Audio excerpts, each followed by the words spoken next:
उत्तर Korea ने अगले कुछ हफ्तों में यूक्रेन में लड़ने के लिए लगभग 10,000 सैनिक रूस भेजे हैं। अमेरिकी रक्षा विभाग के मुख्यालय पेंटागन की प्रवक्ता सबरीना सिंह ने यह जानकारी दी। सबरीना सिंह ने कहा कि इनमें से कुछ सैनिक लड़ाई के लिए पहले ही यूक्रेन के नजदीक पहुंच चुके हैं। उन्होंने कहा कि हमारी चिंता बढ़ रही है क्योंकि रूस इन सैनिकों का इस्तेमाल युद्ध में रूस के कुर्स्क क्षेत्र में यूक्रेनी सेना के खिलाफ करना चाहता है। सबरीना सिंह ने कहा कि रक्षा मंत्री लॉयड ऑस्टिन पहले ही सार्वजनिक रूप से चेतावनी दे चुके हैं कि यदि उत्तर कोरिया के सैनिकों का इस्तेमाल युद्ध के मैदान में किया जाता है तो उन्हें युद्धग्रस्त पक्ष यानी वॉरिंग पार्टीज माना जाएगा, जिससे हिंद प्रशांत क्षेत्र में भी सुरक्षा पर गंभीर प्रभाव पड़ेगा। नेटो ने कहा कि उत्तर कोरिया के कुछ सैनिक पहले ही रूस के कुर्स्क सीमा क्षेत्र में तैनात किए जा चुके हैं, जहां रूस यूक्रेनी सैनिकों को पीछे धकेलने के लिए संघर्ष कर रहा है। दरअसल नेटो ने इस बात की पुष्टि की है कि उत्तर कोरियाई सैनिकों को यूक्रेन के खिलाफ लगभग 3 साल से चल रहे युद्ध में रूस की सहायता के लिए भेजा गया है और उसमें से कुछ को पहले ही रूस के कुर्स्क सीमा क्षेत्र में तैनात किया जा चुका है।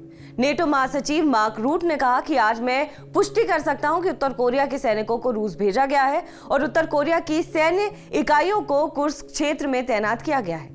मार्क रूट ने कहा कि यह कदम संघर्ष में उत्तर कोरिया की भागीदारी में महत्वपूर्ण वृद्धि को दर्शाता है और रूस के युद्ध के खतरनाक विस्तार को चिन्हित करता है।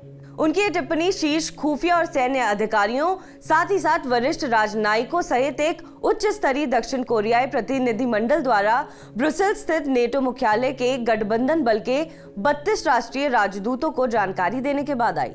रूट ने कहा कि नेटो गठबंधन के भीतर यूक्रेन और हमारे हिंद प्रशांत साझेदारों के साथ घटनाक्रम पर सक्रिय रूप से परामर्श कर रहा है और वो जल्द ही दक्षिण कोरिया के राष्ट्रपति और यूक्रेन के रक्षा मंत्री के साथ बात करने वाले हैं। उन्होंने कहा कि हम हालात पर करीब से नजर बनाए हुए हैं। पश्चिमी देश के अधिकारियों ने कहा कि सेकेंड वर्ल्ड वॉर के बाद यूरोप के सबसे बड़े संघर्ष में हजारों उत्तर कोरियाई सैनिकों को शामिल करने से यूक्रेन की थकी हुई और अत्यधिक तनावग्रस्त सेना पर अधिक दबाव पड़ेगा। साथ ही कोरियाई प्रायद्वीप और जापान एवं ऑस्ट्रेलिया के साथ ही व्यापक हिंद प्रशांत क्षेत्र में भू राजनीतिक तनाव बढ़ेगा।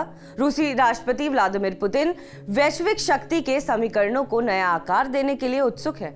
उन्होंने पिछले हफ्ते रूस में चीन और भारत के नेताओं के साथ ब्रिक्स देशों के शिखर सम्मेलन के साथ पश्चिमी प्रभाव के प्रति संतुलन बनाने की कोशिश की। यूक्रेन के राष्ट्रपति ज़ेलेंस्की ने खुफिया खबरों का हवाला देते हुए दावा किया है कि उत्तर कोरिया के सैनिक कुछ दिन में युद्ध क्षेत्र में होंगे। उन्होंने पहले कहा था कि उनकी सरकार ने सूचित किया है कि उनके देश के खिलाफ रूस के बलों के साथ शामिल होने के लिए उत्तर कोरियाई के करीब 10,000 जवानों को तैयार किया जा रहा है। ज़ेलेंस्की के इस बयान से कुछ दिन पहले अमेरिका और दक्षिण कोरिया के अधिकारियों ने कहा था कि इस बात के सबूत हैं कि उत्तर कोरिया ने सैनिकों को रूस भेजा।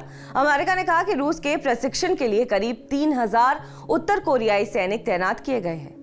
बहरहाल इस खबर पर आपका क्या कुछ कहना है, हमें कमेंट करके जरूर बताएं। बाकी देश और विदेश की तमाम बड़ी खबरों के लिए आप देखते रहें TV9 डिजिटल।